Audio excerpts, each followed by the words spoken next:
সাজেদা চৌধুরীর ছেলে সাদাব আকবরের সাজা মাফ করে রাষ্ট্রপতি বেআইনি ও ন্যায় বিচারের পরিপন্থী কাজ করেছেন, এমন অভিযোগ এনেছেন বিএনপি মহাসচিব খন্দকার দেলোয়ার হোসেন।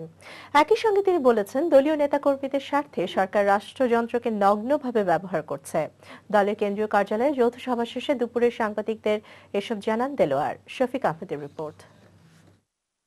বিএনপি নেতাকর্মীদের উপর হামলা, মামলা, কার্যালয় দখল আর কাউন্সিল বানচাল করতে ১৪৪ ধারা জারি, এমন সব অভিযোগ এনে এর প্রতিবাদ ও দলীয় কৌশল ঠিক করতেই এ যৌথ সভা, যেখানে আবারও সিদ্ধান্ত হলো সরকার তার অবস্থান না পাল্টালে কঠোর কর্মসূচিতে যাবে বিএনপি।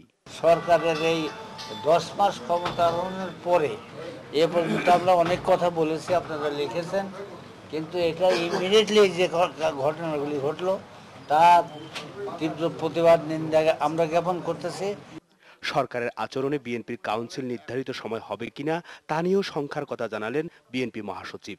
আমাদের ইউনিয়ন পর্যায় থেকে, গ্রাম পর্যায় থেকে, থানা পর্যায়ের কাউন্সিলগুলোর উপর হামলা করছে, অগ্নিসংযোগ করতেছে, অফিসে মায়ের পিট করতেছে, গুন্ডা বাহিনী লেলাই দিতেছে প্রতিদিন। মানে আমাদের কাউন্সিলকে বানচাল করার জন্য তারা অনৈতিক, বেআইনি এবং অগণতান্ত্রিক কর্মকাণ্ডে লিপ্ত রয়েছে। একই সঙ্গে তিনি বিনা আবেদনে দণ্ডপ্রাপ্ত পলাতক আসামিকে রাষ্ট্রপতির সাজা মওকুফ করে দেওয়ার সিদ্ধান্তের প্রতিবাদ জানান। আগে জাস্টিসের জন্য তো আমার কোর্টে হাজির হতে হবে।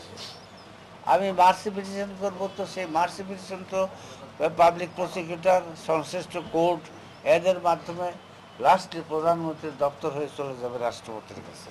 সুতরাং এটা শুধু অন্যায় নয়, এটা ন্যায় বিচারের পরিপন্থী, আইনের শাসনের পরিপন্থী এবং রাজনৈতিক সুবিধা, ক্ষমতার অপব্যবহার করে রাজনৈতিক সুবিধা নেওয়া হচ্ছে। শফিক আহমেদ, বৈশাখী নিউজ, ঢাকা। ডায়াবেটিক্স প্রতিরোধে নিজস্ব